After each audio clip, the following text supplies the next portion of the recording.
Welcome back, folks. Yet again, we have another classic film that you didn't want to watch, and I woke up at 4:30 in the morning, and I would have watched it. I watched this But I 1959. didn't want to get up at 4:30 in the morning.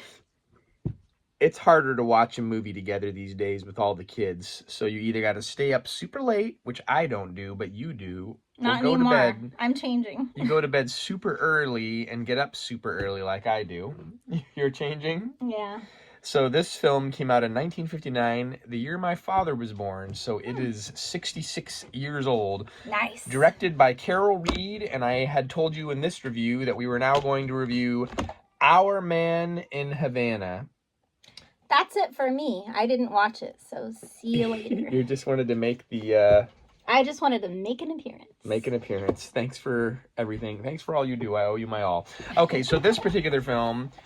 It came out 2 years after Bridge Over the River Kwai, and it came out 2 years before The Parent Trap, which Maureen O'Hara plays the mom in The Parent Trap. Okay, so this movie is a Columbia Pictures film.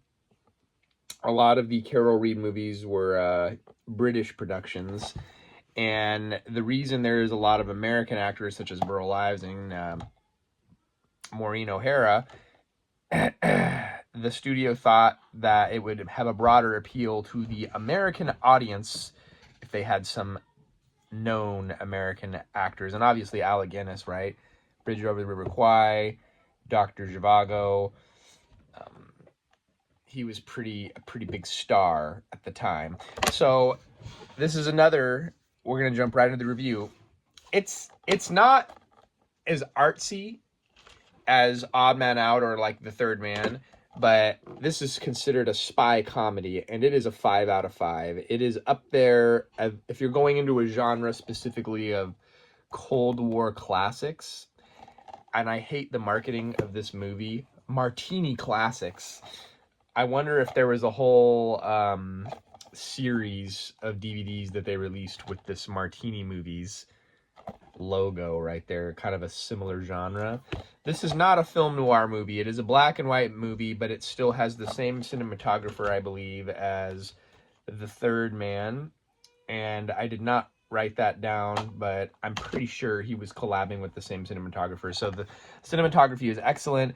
Black and white is excellent. 1959, in a year when probably most films were now going to be in color. He's still drawing you in on Cuba during the revolution. The regime was taken over by Castro just a couple of months prior to this movie's production, and a lot of it was filmed in Havana, and Castro showed up to kind of see what was going on.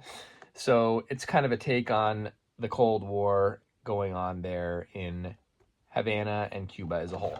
So I'm going to compare this movie, not the exact subject matter, but kind of, because it's another Cold War comedy. Stanley Kubrick's Dr. Strangelove. I think this goes to bat with that film as far as it's just a great movie, and it's dealing with a certain point in time. Great cast. Alec Guinness was told by Carol Reed to not act, but just basically be yourself, which Guinness found very hard.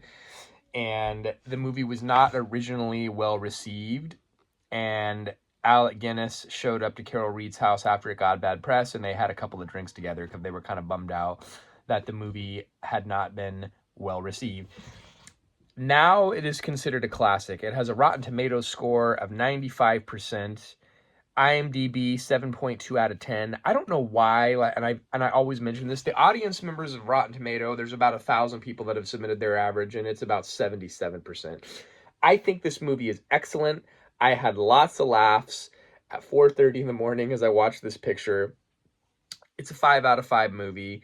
It's fun. It has everything you want. And it's got these great moments of comedy. Alec Guinness plays a vacuum salesman that is recruited by MI6 or whatever to kind of spy on what's going on in Havana with the communists and kind of recruit other people that are anti-communist to the cause of relaying information to the British government. And he is not capable of doing that. He's terrible at trying to be this spy type of guy. He's just an average Joe running a vacuum store as a vacuum salesman. And he ends up just flubbing the whole thing and making it all up and requesting all this money for information. And the British government is bamboozled by him up until the very end. Interestingly enough, this is the third collaboration between this guy, Graham Greene. Graham Greene wrote a novel of the same name that came out a year earlier in 1958, and they had also worked together on The Third Man and one other Carol Reed film. And Greene said that basically the British productions of his stories were the best productions, and any American adaptation was garbage. Alfred Hitchcock wanted to direct this movie, and the film rights were quite costly, so he did not move forward, and then it goes to Carol Reed, and the rest is history. Soundtrack was great. I just enjoyed it all around. Lots of laughs. Again, black and white. It's a more easy to focus. There's not all these distractions of color, and you're just, you know, you're drawn in at the time period of, like, I'm witnessing history as Cuba is being taken over by a communist dictatorship, and you kind of see the last of it as this, like, tourist place dripping with mid-century architecture. But then there's also the dark side of it, because they talk about all the prostitution, and you see the government corruption of the police brutality and just how shady everything was. So I could see it that way too, right? But it's kind of just being apolitical and stepping back and kind of just poking fun at the whole situation. And I recommend it. And thank you to our Stanislaus County Library for supplying this copy for rent for free. So you're right, your library is a great source of entertainment if you don't want to do subscriptions. They have extensive library selections, usually of DVDs that you could rent and bring them in from other branches. So I brought this in from another branch. They didn't have it at my local branch. And then there's another system called Link Plus, where they'll bring them from even out of the area, out of the county libraries. So you have a whole vast wealth of potentially free DVDs to watch and review.